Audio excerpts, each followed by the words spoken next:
നമ്മൾ മുൻപിട്ട വീഡിയോ എല്ലാം പറഞ്ഞിരുന്നു ഇന്ത്യ ശക്തമായ നടപടികൾ പാകിസ്ഥാനെതിരെ സ്വീകരിക്കും. ഇനി പാകിസ്ഥാനുമായിട്ട് പഴയ പോലെ ഒരു ബന്ധം ഒരു കാലത്തും ഉണ്ടാകാൻ പോകുന്നില്ല. പാകിസ്ഥാൻ പല കഷ്ണങ്ങളായിട്ട് പിടിയുക തന്നെ ചെയ്യും. ആ തരത്തിൽ പാകിസ്ഥാൻ വിഭജിക്കാൻ വേണ്ട എല്ലാ സപ്പോർട്ടും ഇന്ത്യ അവിടെയുള്ള വിഘടനവാദ ഗ്രൂപ്പുകൾക്ക് കൊടുക്കാനും സാധ്യതയുണ്ട്. ഇപ്പോൾ പാകിസ്ഥാൻ നടത്തിയ ഭീകരാക്രമണവുമായി ബന്ധപ്പെട്ട് ഇന്ത്യ ആദ്യഘട്ട നടപടികൾ പ്രഖ്യാപിച്ചിരിക്കുകയാണ്. അതായത് നരേന്ദ്രമോദിയുടെ അധ്യക്ഷതയിൽ ചേർന്ന മന്ത്രിസഭാ യോഗത്തിൽ നിർണായകമായ തീരുമാനങ്ങൾ ഇന്ത്യ എടുത്തിരിക്കുകയാണ്. അതിലൊന്ന് സിന്ധു നദീജല കരാർ മരവിപ്പിച്ചതാണ്. ഏറ്റവും നിർണായകമായിട്ടുള്ള ഒരു തീരുമാനമാണത്.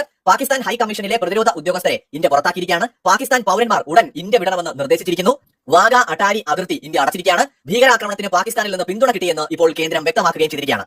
ഇതിനു പുറമെ സൈന്യത്തോട് സജ്ജമാകാനുള്ള നിർദ്ദേശവും നൽകിയിരിക്കുകയാണ്. പാക് ഹൈക്കമ്മീഷനിലെ ഉദ്യോഗസ്ഥരുടെ എണ്ണം 30 കുറച്ചു. ഭീകരവാദത്തിന് കുടപിടിക്കുന്ന പാകിസ്ഥാനോട് മാപ്പില്ലെന്നും ഇന്ത്യ ഇപ്പോൾ പ്രഖ്യാപിച്ചിരിക്കുകയാണ്. ഒപ്പം ഇന്ത്യൻ നയതന്ത്ര ഉദ്യോഗസ്ഥരെ ഇന്ത്യ തിരിച്ചു വിളിക്കുക കൂടി ചെയ്തിരിക്കുകയാണ്. എന്ന് വെച്ചാൽ വളരെ പ്രധാനപ്പെട്ട തീരുമാനങ്ങൾ ഇന്ത്യയുടെ ഭാഗത്തുനിന്നുണ്ടായിരിക്കുകയാണ്. പാകിസ്ഥാനുമായിട്ട് അവശേഷിച്ചിരുന്ന എല്ലാ ബന്ധങ്ങളുടെ ഏതാണ്ട് 90% ഇന്ത്യ വിച്ഛേദിച്ചിരിക്കുകയാണ്. ഒപ്പം പുൽവാമയിലൊക്കെ ആക്രമണം നടന്ന സമയത്ത് ഇന്ത്യ സിന്ധു നദീജല ഉടമ്പടി റദ്ദാക്കുമെന്ന ചർച്ചകൾ വന്നിരുന്നു. പക്ഷെ അന്ന് ഇന്ത്യ ചെയ്യാത്ത തീരുമാനം ഇപ്പോൾ ഇന്ത്യ ചെയ്തിരിക്കുകയാണ്. ഇന്ത്യയും പാകിസ്ഥാനും തമ്മിൽ ലോക ബാങ്കിന്റെ മധ്യസ്ഥതയിൽ ഉണ്ടാക്കിയ ഒരു ജലവിതരണ കരാറാണ് സിന്ധു നദീജല ഉടമ്പടി എന്ന് പറയുന്നത്. 1960 സെപ്റ്റംബർ 19 കറാച്ചിയിൽ വെച്ച് ഇന്ത്യയുടെ പ്രധാനമന്ത്രി ജവഹർലാൽ നെഹ്റുവും പാകിസ്ഥാന്റെ പ്രസിഡന്റ് അയൂബ് ഖാനും ചേർന്നുകൊണ്ടാണ് ഈ ഒരു ഉടമ്പടിയിൽ ഒപ്പുവെച്ചത്. ഈ ഒരു നദിയിലെ ജലം എങ്ങനെ പങ്കുവയ്ക്കും എന്നുള്ളത് ഉൾപ്പെടെയുള്ള വിവാദങ്ങൾ ഉണ്ടാക്കിയ വ്യവസ്ഥകളും ഇതിനകത്തുണ്ടായിരുന്നു. പാകിസ്ഥാനിലേക്ക് ഒഴുകുന്ന നദികൾ ആദ്യം ഇന്ത്യയിൽ കൂടി ഒഴുകുന്നതിനാൽ അതിലെ ജലം ജലസേചനത്തിനും യാത്രയ്ക്കും വൈദ്യുതോൽപാദനത്തിനും ഇന്ത്യക്ക് ഉപയോഗിക്കാൻ വ്യവസ്ഥകൾ ഉണ്ടായിരുന്നു. ഇന്ത്യയിൽ കൂടി ഒഴുകുന്ന നദികളെ ഇന്ത്യ തിരിച്ചുവിട്ട് പാകിസ്ഥാനിൽ വരൾച്ചയും പട്ടിണിയും ഉണ്ടാക്കുമോ, പ്രത്യേകിച്ച് യുദ്ധകാലത്ത് ഇത്തരത്തിൽ ഇന്ത്യ എന്തെങ്കിലും ചെയ്യുമോ എന്നൊക്കെയുള്ള പാകിസ്ഥാന്റെ ഭയത്തിൽ നിന്നാണ് കരാർ ഉണ്ടാവുന്നത്. 1960 ഈ കരാർ അംഗീകരിച്ചതിന് ശേഷം ഇന്ത്യയും പാകിസ്ഥാനും വെള്ളത്തിന് വേണ്ടി ഒരു യുദ്ധം ഉണ്ടായിട്ടില്ല. കരാറിലെ വ്യവസ്ഥകൾക്കുള്ളിൽ നിന്നുകൊണ്ട് തന്നെ പരാതികളും തർക്കങ്ങളും ഒക്കെ പരിഹരിക്കുകയായിരുന്നു പതിവ്. ലോകത്തുള്ള നദീജല പങ്കുവയ്ക്കൽ കരാറുകളിൽ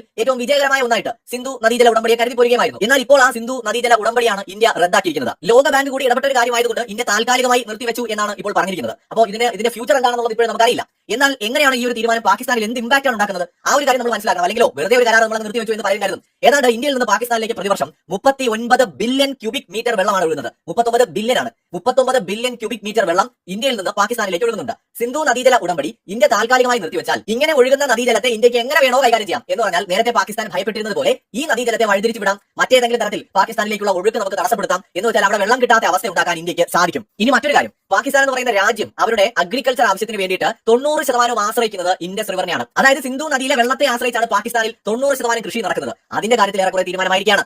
ഇന്ത്യയുടെ ഈ തീരുമാനം പാകിസ്ഥാനിലെ ഏറ്റവും പ്രധാനപ്പെട്ട റീജിയൻ ആയിട്ടുള്ള പഞ്ചാബിനെയും സിന്ധിനെയുമാണ് ഏറ്റവും കൂടുതൽ ബാധിക്കുന്നത്. പഞ്ചാബിനെ കാര്യമായി തന്നെ ബാധിക്കും. പാകിസ്ഥാനിൽ ഏറ്റവും അധികം പോപ്പുലേഷൻ ഉള്ള അവരുടെ പ്രവിശ്യയാണ് പഞ്ചാബ്. അപ്പോൾ പഞ്ചാബിനെ ബാധിക്കും, ഇത് സിന്ധ് പ്രവിശ്യയും ബാധിക്കും. പാകിസ്ഥാൻ ഇരുട്ടിലാകും ഈ ഒരു തീരുമാനം കൊണ്ട്. കാരണം പാകിസ്ഥാൻ പവർ ജനറേറ്റ് ചെയ്യുന്നതിന് അല്ലെങ്കിൽ വൈദ്യുതി ഉൽപ്പാദിപ്പിക്കുന്നതിനൊക്കെ ഏറ്റവും അധികം ആശ്രയിക്കുന്നത് ഹൈഡ്രോ ഇലക്ട്രിക് പവറിനെയാണ്. ഇത്തരം ഡാമുകളെല്ലാം സ്ഥിതി ചെയ്യുന്നത് ഈ ഇൻഡസ് സിസ്റ്റത്തിലാണ്. അതായത് ഇൻഡസ് റിവറുമായി ബന്ധപ്പെട്ട സിസ്റ്റങ്ങളിൽ സ്ഥിതി ചെയ്യുന്ന ഹൈഡ്രോ ഇലക്ട്രിക് പവർ പ്ലാന്റുകൾക്ക് ആവശ്യത്തിന് വെള്ളമില്ലാതെ വരും. അതിലൂടെ വൈദ്യുതി ഉൽപ്പാദനം പ്രതിസന്ധിയിലാകും. ഓൾറെഡി വലിയ ഷോർട്ടേജ് പാകിസ്ഥാനിൽ വൈദ്യുതിക്ക് നേരിടുന്നുണ്ട്. ഒരു ദിവസത്തിൽ മണിക്കൂറുകളോളം അവിടെ വൈദ്യുതി ഉണ്ടായില്ല. ഇതുകൂടി ആകുമ്പോൾ വലിയ രീതിയിലുള്ള പ്രതിസന്ധി പാകിസ്ഥാനിൽ ഉണ്ടാകാൻ പോവുകയാണ്.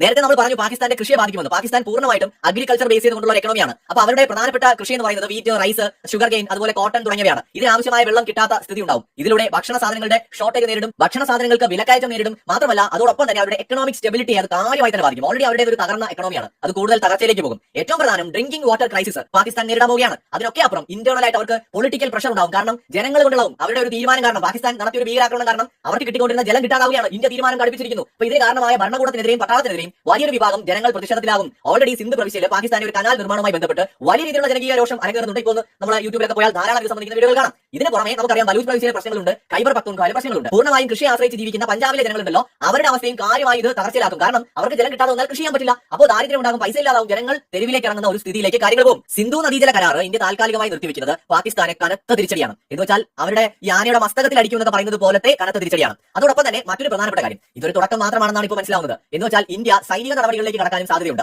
സൈന്യത്തോട് സജ്ജമായിരിക്കാനും ഇപ്പോൾ പറഞ്ഞിരിക്കുകയാണ്. അപ്പോൾ കൂടുതൽ നടപടികൾ ഇന്ത്യയുടെ ഭാഗത്തു നിന്ന് ഉണ്ടാകാനുള്ള സാധ്യതയാണ് ഇത് സൂചിപ്പിക്കുന്നത്. മറ്റൊരു വീഡിയോയുമായി വീണ്ടും വരാം.